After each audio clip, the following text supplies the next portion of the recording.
À la une de l'actualité, le président de la République, Alassane Ouattara, a reçu en audience ce lundi le président de la commission de la CEDEAO, Désiré Kadré Ouédraogo. La rencontre vient en prélude au 44e sommet des chefs d'État et de gouvernement de l'institution prévu cette semaine à Yamoussoukro. La police des stupéfiants interpelle 9 trafiquants internationaux de drogue. Ils transportaient plus de 7 kg de cocaïne dans leur abdomen.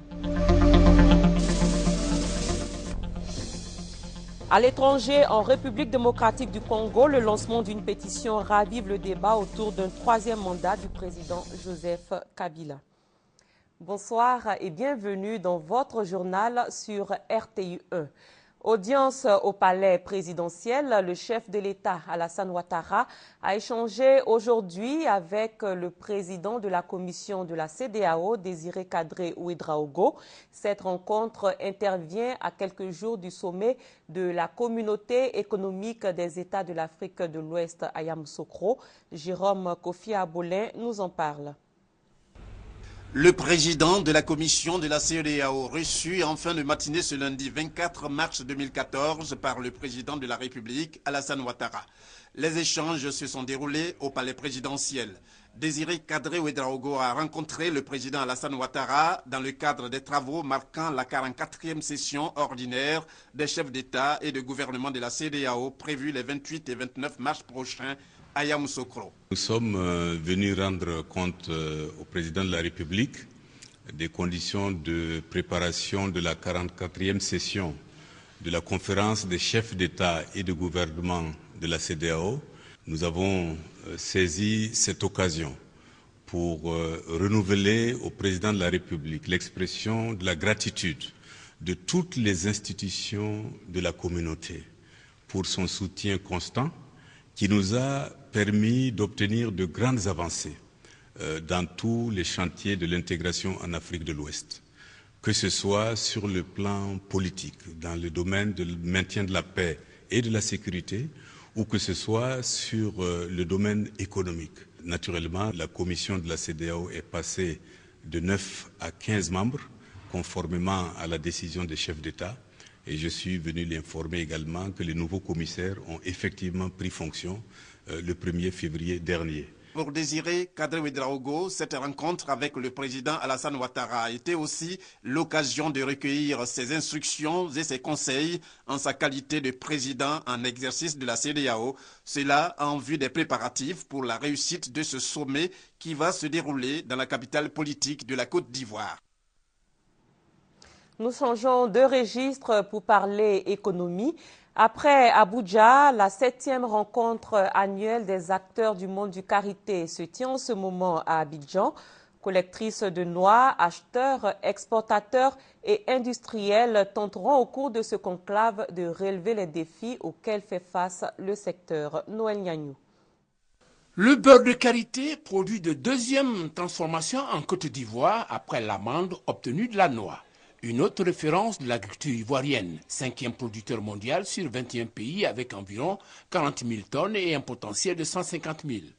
Sur 3 jours, les collectrices de noix, 12 000 en Côte d'Ivoire répartis dans 800 groupements féminins, les acheteurs, les exportateurs et les industriels venus du monde entier vont échanger, mutualiser leurs expériences pour assurer la compétitivité du karité africain sur le marché international, à travers la problématique, la durabilité de la filière karité en Afrique et dans le monde.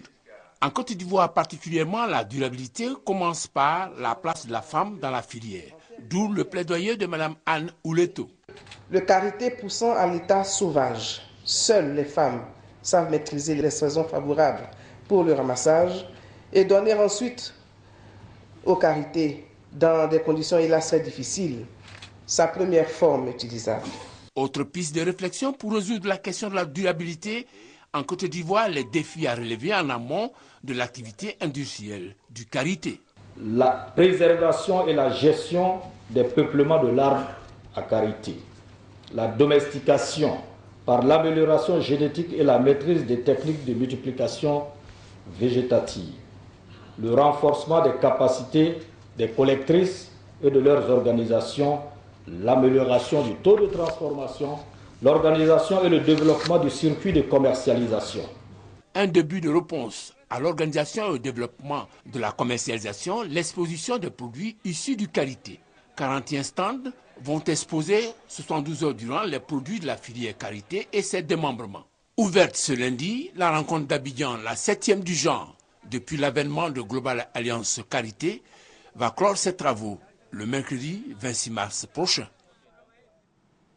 Toujours en économie, intéressons-nous au lancement du programme Feed the Future, un projet visant à promouvoir les cultures céréalières en Afrique de l'Ouest. Plusieurs pays, dont la Côte d'Ivoire et le Burkina Faso, y prennent part. C'est le fruit d'un partenariat entre le ministère de l'Agriculture et l'Agence américaine pour le développement. Juliette Weyer. Dans la sous-région ouest-africaine, 9 pays, dont la Côte d'Ivoire, sont concernés par l'initiative Feed the Future. Le projet est financé par l'Agence américaine pour le développement international, l'USAID. Il s'agit ici de procéder au lancement de 4 projets portant sur les chaînes de valeur riz, maïs, sorgho, viande et lait. Le programme Feed the Future est né en 2011, au lendemain de la grave crise alimentaire survenue en 2008 dans les pays Afrique, Caraïbes et Pacifique, ACP. La raison ? L'augmentation des prix du riz, denrée la plus consommée sur le marché international. Objectif ?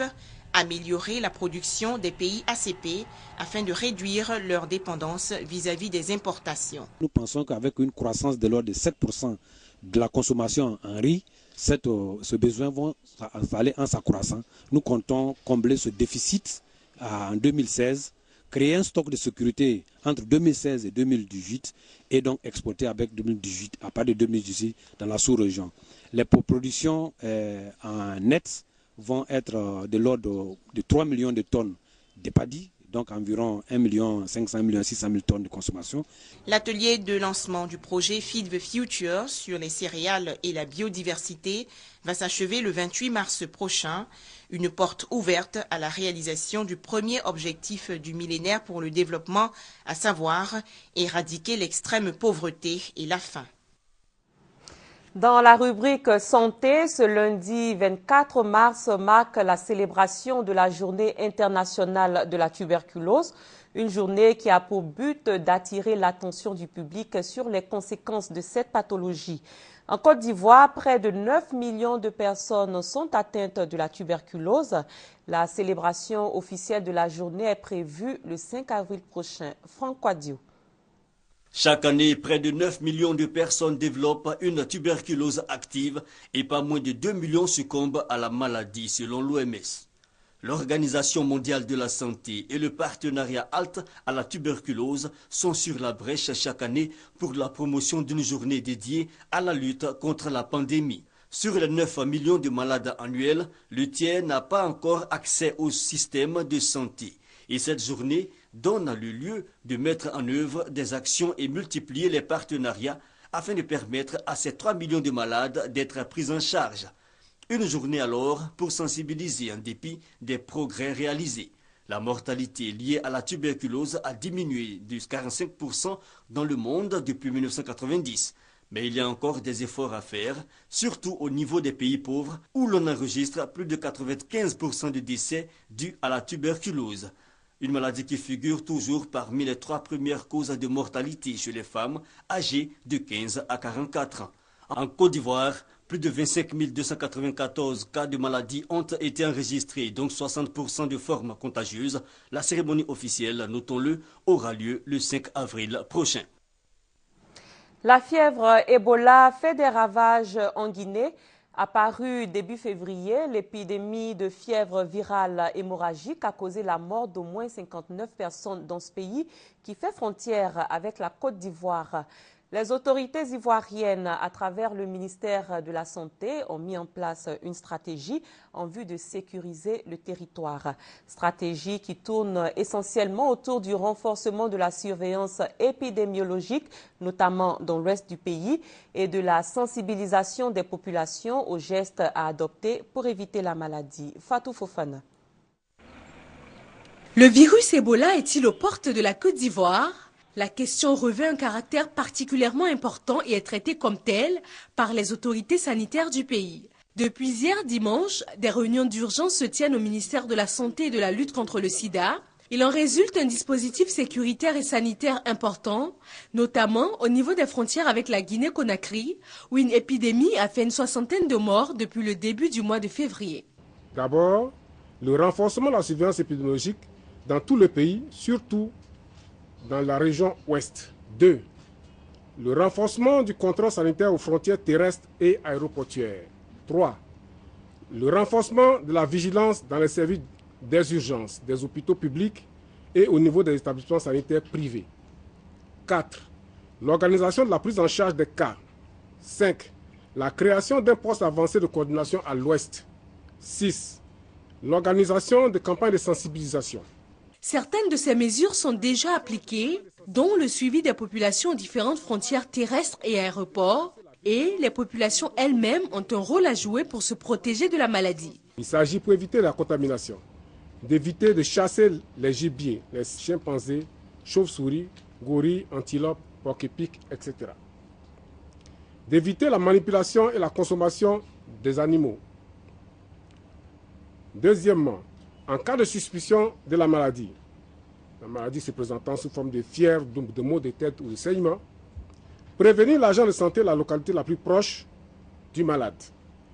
Informer les familles et les amis du malade.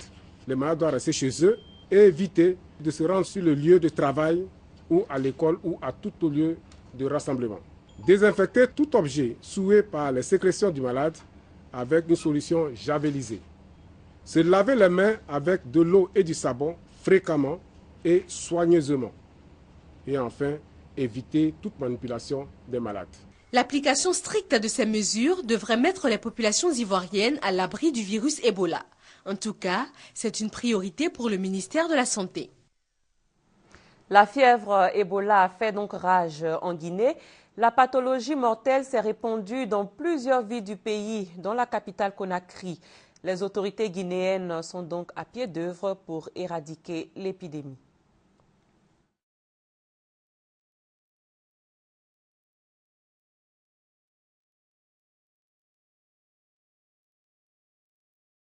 Au moins 59 morts. Parmi les victimes, les proches de Bernard Tintiano. Il a perdu 8 membres de sa famille, y compris sa femme enceinte.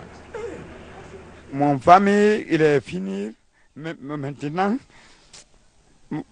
Non, mon famille, il y a 8 personnes. Et il est fini. De nombreux habitants ont été mis en quarantaine en attendant la fin de la construction d'un centre d'isolement qui accueillera les malades. C'est une des façons de contenir ce virus qui provoque une fièvre contagieuse, des vomissements et des diarrhées et qui tue dans la plupart des cas. À Kékédou, comme dans les communes avoisinantes, les personnels humanitaires sont débordés. Chez nous, vraiment, on n'a pas de matériel de protection pour ces volontaires-là même et le matériel manque. Le gouvernement guinéen est en état d'alerte. Il a envoyé en urgence des kits de protection en partenariat avec Médecins sans frontières et s'efforce de sensibiliser la population.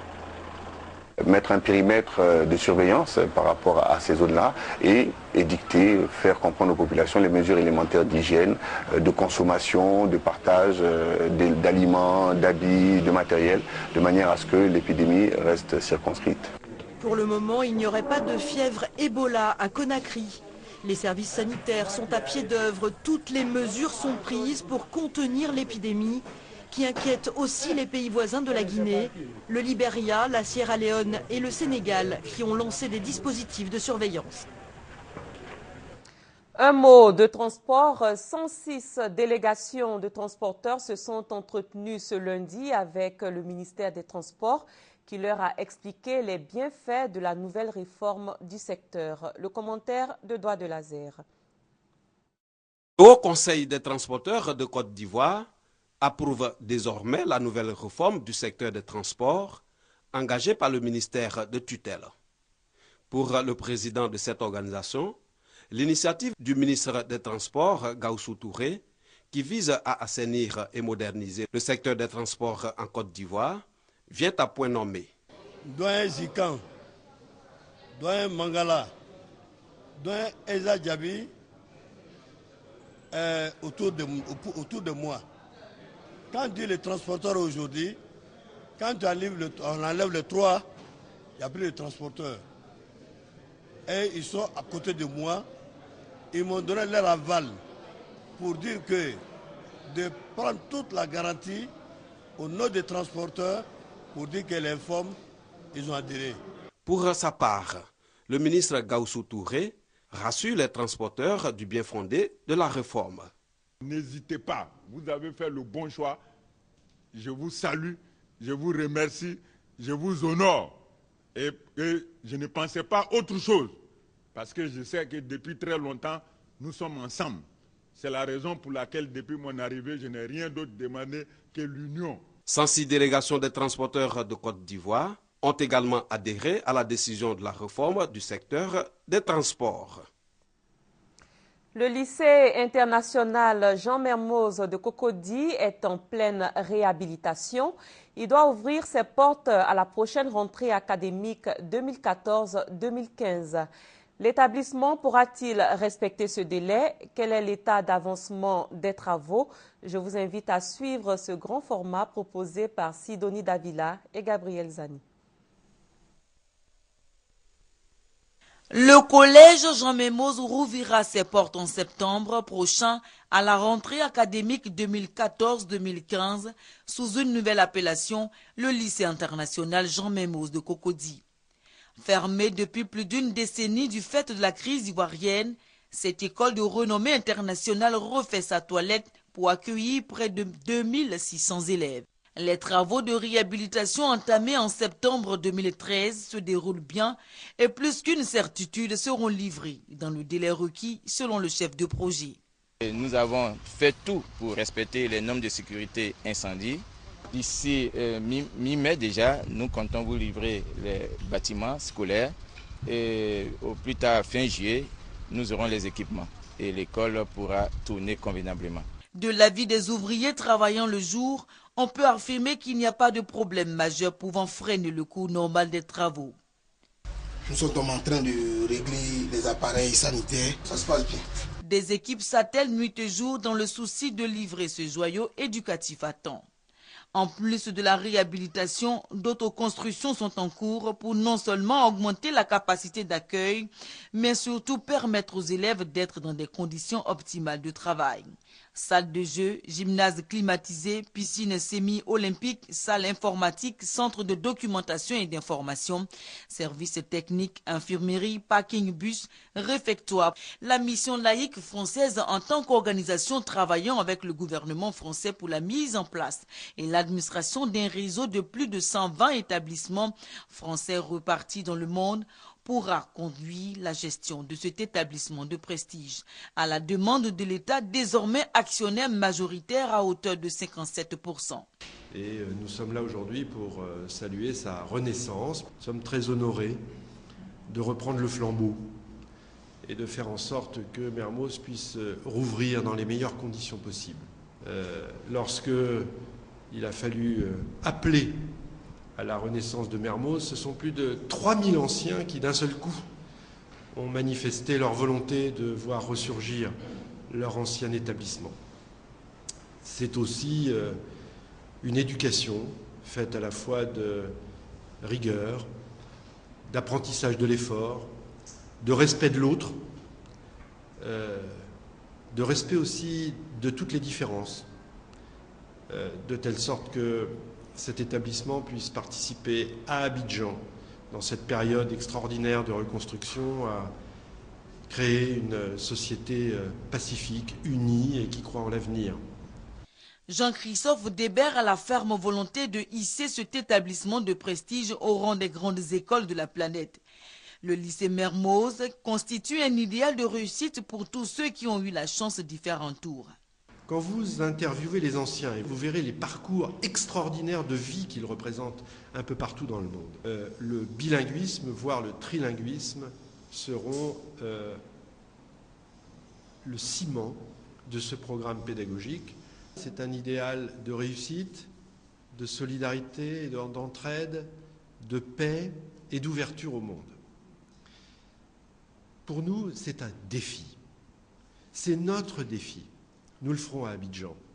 Nous le ferons parce que les parents le veulent, parce que le passé et l'avenir le réclament. C'est ça, Mermoz. Depuis le 17 février dernier, date d'ouverture des inscriptions, les parents se bousculent aux portes du lycée Jean Mermoz. Mon histoire avec Mermoz a débuté depuis 1978, quand j'ai inscrit mon aîné à l'âge de 2 ans à la maternelle. Et les 4 premiers ont eu la chance d'aller jusqu'à la terminale, ils ont eu leur bac. Je viens d'inscrire le dernier en classe de seconde pour la rentrée prochaine. Parmi eux, des anciens élèves devenus parents. Ils sont heureux aujourd'hui de faire vivre à leurs enfants des valeurs reçues. C'est une école pour moi mythique. On nous a inculqué la tolérance, une éducation vraiment centrée sur le respect, les valeurs et l'entente. On veut que nos enfants retrouvent cette éducation. Classée dans le top 20 des premiers établissements d'enseignement français au monde dans les années 90, aujourd'hui, elle entend faire mieux. Être un pôle de référence où pourront se construire des compétences académiques exigeantes à la hauteur des défis du XXIe siècle. Défi que veut relever le gouvernement ivoirien en décidant de réhabiliter et de reconstruire le lycée international Jean Mermoz de Cocody. En sécurité, la direction de la police des stupéfiants et des drogues vient de mettre aux arrêts 9 trafiquants internationaux de drogue à l'aéroport Félix Houphouët-Boigny de Port-Bouët. Ces trafiquants transportaient 400 boulettes de cocaïne dans leur abdomen. Abou Sanogo. Il s'agit de 7 Nigériens, un Namibien et un ressortissant de Sao Tomé et Principe.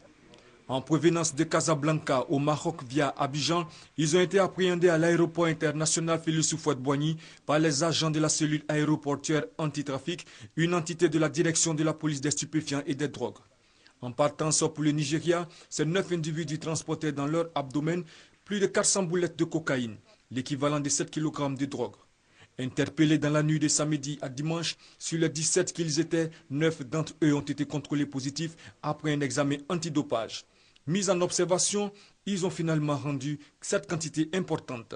Aujourd'hui, il est difficile de passer par notre aéroport ici avec la drogue. Parce que chaque fois qu'ils arrivent, on les interpelle. L'appel qu'on a lancé, c'est toujours essayer d'interpeller la population, surtout les honnêtes citoyens.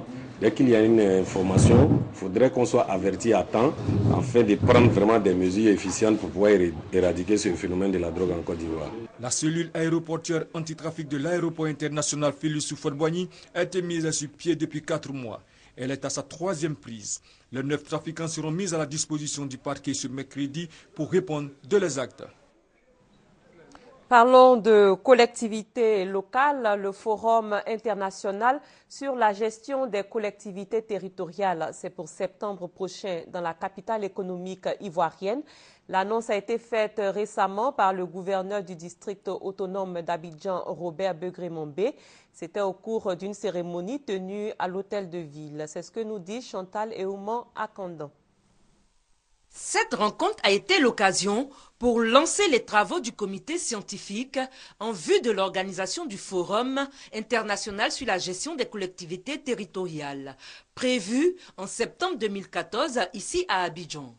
À l'initiative du district d'Abidjan, ce forum sera l'occasion d'organiser et de pérenniser une manifestation innovante avec pour objectif la promotion, le développement des actions de coopération décentralisée et des partenariats au bénéfice des territoires ivoiriens et de la sous-région. L'association des communes et collectivités de l'UMOA ont jugé utile de se retrouver pour fédérer d'abord leur volonté, ensuite leurs instruments, leurs connaissances et s'ouvrir à l'universel, de sorte à ce que nous donnons les meilleurs instruments possibles pour relever tous les défis auxquels nous sommes confrontés. Pour la réussite de cet événement, un comité scientifique a été mis en place avec la participation de la présidence de la République, la primature, le ministère de l'Intérieur et les fêtières de développement local, notamment l'Assemblée des régions de Côte d'Ivoire, ARCI, l'Union des villes et communes de Côte d'Ivoire, l'UVICOSI, et le Conseil des collectivités territoriales de l'espace UEMOA. Ce forum international sur la gestion des collectivités territoriales, 1500 participants sont attendus. Selon les initiateurs, ces 3 jours seront un grand rendez-vous de développement, d'échanges et de partenariats publics-privés. Hors de nos frontières, le tribunal égyptien a condamné aujourd'hui 529 frères musulmans partisans de l'ancien président Mohamed Morsi à la peine capitale. Ils sont accusés de violences commises durant l'été. Les cris après le verdict. Devant le tribunal d'El Minya, les familles concernées par le procès sont sous le choc. La peine capitale vient d'être prononcée contre 529 personnes d'un coup. Des partisans du président islamiste déchu, Mohamed Morsi, accusés de violence. Un jugement rejeté par l'ordre des avocats. Tout le monde sait que nous sommes contre les frères musulmans et contre leurs crimes. Mais il est impératif de défendre l'état de droit et la justice en Égypte. Et ce n'est pas fini. 700 autres islamistes devront comparaître demain pour les mêmes raisons.